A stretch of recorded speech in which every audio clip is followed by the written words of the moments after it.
بسم اللہ الرحمن الرحیم۔ اردو اسفیئر کے ناظرین، کیا آپ نے کبھی سوچا ہے کہ چیزیں ہمیشہ وہی نہیں ہوتیں جو ہمیں نظر آتی ہیں؟ ایک کار صرف ایک گاڑی نہیں بلکہ اسٹیٹس کی علامت بھی ہو سکتی ہے۔ ایک برگر محض کھانے کی چیز نہیں بلکہ فاسٹ فوڈ کلچر کا حصہ بھی ہے۔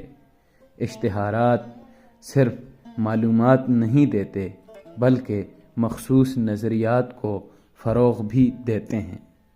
یہ سب کیسے ہوتا ہے؟ یہی جاننے کے لیے آج ہم رولاں بارتھ کی فکر اور نظریات کو آسان الفاظ میں سمجھیں گے۔ رولاں بارتھ 1915 کو فرانس میں پیدا ہوئے۔ بارتھ لسانیات، ادب، ثقافتی مطالعہ، نشانیات اور فلسفے میں غیر معمولی مہارت رکھتے تھے۔ رولاں بارتھ نے اپنی ابتدائی تحریروں میں فرڈینانڈ ڈی سوسیئر اور لیوی اسٹراس کے نظریات کو آگے بڑھایا، لیکن بعد میں وہ قاری کے کردار، متن کی تعبیر اور ثقافتی بیانیوں کی طرف متوجہ ہوئے۔ اس کا مطلب یہ ہے کہ ابتدا میں وہ سختیات کے حامی تھے، لیکن بعد میں انہوں نے سختیات سے پس سختیات کا سفر کیا۔ رولاں بارتھ کے اہم اور بنیادی نظریات کو سمجھنے سے پہلے ہمیں نشانات یعنی سائنس اور نشانیات یعنی سیمیوٹکس کا فرق معلوم ہونا چاہیے۔ نشانی یعنی سائن کسی بھی چیز کی وہ حیثیت جو معنی رکھتی ہو، چاہے وہ لفظ ہو، تصویر ہو، اشارہ یا کوئی علامت، جبکہ نشانیات اس علم کا نام ہے جو ان نشانیوں کا مطالعہ کرتا ہے کہ وہ کیسے معنی پیدا کرتی ہیں اور کیسے سماجی و ثقافتی سطح پر اثر ڈالتی ہیں۔ یہ نظریہ اصل میں فرڈینانڈ ڈی سوسیئر نے متعارف کروایا، جن کے مطابق ہر نشانی دو عناصر پر مشتمل ہوتی ہے، جس پر ہم پہلے کے لیکچرز میں بھی بات کر چکے ہیں، یعنی سگنیفائر اور سگنیفائڈ۔ سگنیفائر وہ علامت یا صوتی تحریری شکل جو کسی چیز کی نمائندگی کرتی ہے، اور سگنیفائڈ وہ ذہنی تصور یا شبیہ جو دال سے جڑتا ہے۔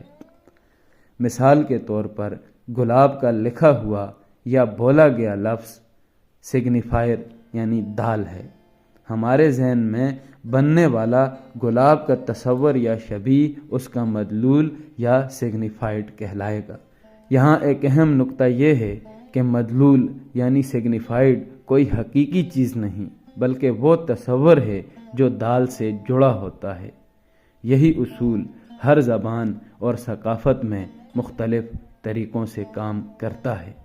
اب چونکہ نشانیات نشانات کا یعنی سائنس کا علم ہے، اس لیے بارتھ نے اسی بنیاد پر صریح اور ضمنی معنی کے نظریے کو فروغ دیا، جسے ہم بارتھ کا دو سطحی معنی کا نظریہ کہتے ہیں۔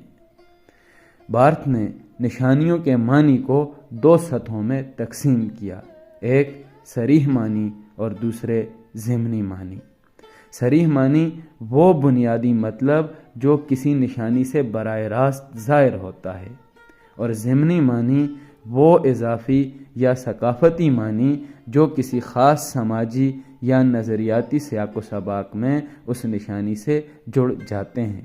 مثال کے طور پر سرخ گلاب، اس کے صریح معنی ایک خاص قسم کے پھول کے ہیں، اور اس کے ضمنی معنی محبت، جذبہ یا انقلاب کی علامت۔ یہ ثقافتی طور پر بنائے گئے معنی ہے۔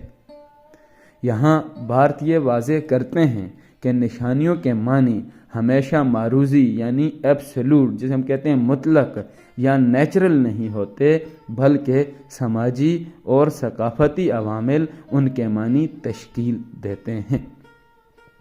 بارتھ کا دوسرا اہم نظریہ اسطور کا نظریہ یعنی میتھ کا نظریہ ہے۔ بارتھ نے کہا کہ معاشرتی نظریات اور ثقافتی بیانیے ایک میتھ کی شکل اختیار کر لیتے ہیں تاکہ انہیں ایک عام سچائی کے طور پر پیش کیا جا سکے۔ اسطور کیسے بنتا ہے؟ پہلے ایک عام نشان یعنی سائن لیا جاتا ہے، پھر اس کے ثقافتی اور نظریاتی معنی میں رد و بدل کیا جاتا ہے، اور آخر میں یہ ایک اجتماعی سچ بن جاتا ہے، حالانکہ اصل میں ایک مصنوعی بیانیہ ہوتا ہے۔ مثال کے طور پر برانڈڈ کپڑے بہتر معیار کی علامت ہیں۔ دراصل یہ مارکیٹنگ کا مت ہے۔ خوشی صرف مادی کامیابی سے ملتی ہے، یہ سرمایہ دارانہ نظام کا مت ہے۔ رولاں بارتھ کا نظریہ اس حوالے سے یوں ہے کہ میڈیا اور سیاست ان اسطوروں کو استعمال کر کے عوام کے خیالات کو متاثر کرتے ہیں۔ ہمیں ان سچائیوں کو تنقیدی نظر سے دیکھنے کی ضرورت ہے۔ رولاں بارتھ کا سب سے اہم نظریہ مصنف کی موت یعنی the death of the author کا نظریہ ہے۔ 1967 میں بارتھ نے اپنا مشہور نظریہ مصنف کی موت پیش کیا۔ اس نظریے کے مطابق کسی بھی متن کے معنی مصنف کی نیت پر منحصر نہیں ہوتے۔ ہر قاری متن کو اپنی تفہیم یعنی اپنی سمجھ کے مطابق معنی دیتا ہے۔ معنی کا تعین مصنف کے بجائے قاری کرتا ہے۔ مثال کے طور پر اگر کسی نظم میں لفظ رات کا ذکر ہو تو ایک قاری اسے تنہائی سمجھے گا، دوسرا پڑھنے والا سکون، اور کوئی تیسرا نیا آغاز قرار دے گا۔ نتیجتاً معنی جامد نہیں ہوتے بلکہ بدلتے رہتے ہیں۔ ہر متن کے لامحدود معنی ہو سکتے ہیں جو پڑھنے والے کے تجربے پر منحصر ہوتے ہیں۔ اب ہم بات کرتے ہیں رولاں بارتھ کی اہم کتب یا اہم تصانیف کا۔ تو مائتھالوجیز 1957 یہ ایک اہم تصنیف ہے۔ یہ اسطور کے نظریے پر مشتمل مضامین کا مجموعہ ہے۔ ایلیمنٹس آف سیمیالوجی 1964 یہ نشانیات پر یا سیمیوٹکس پر ایک جامع بحث ہے۔ سا 1970 ادب کے ساختیاتی مطالعے پر ایک اہم کتاب۔ The death of the author 1967 مصنف اور معنی کی تعبیر پر ایک انقلابی نظریہ، اور کیمرا لوسیڈا فوٹوگرافی اور تصویری زبان پر ایک گہرا تجزیہ ہے۔ رولاں بارتھ کے نظریات کی موجودہ دور میں اہمیت کے حوالے سے ہم کہہ سکتے ہیں کہ رولاں بارتھ کے نظریات آج بھی ادبی تنقید، media studies, fashion, film studies اور اشتہاری صنعت میں لاگو ہوتے ہیں۔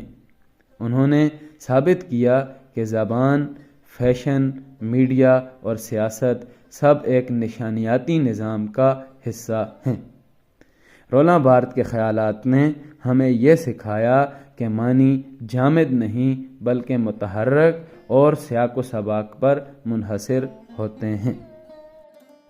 اگر آپ کو یہ لیکچر پسند آیا تو چینل سبسکرائب کریں، ویڈیو کو لائک کریں اور شیئر کریں تاکہ مزید لوگ اس علمی سفر میں شامل ہو سکیں۔ اللہ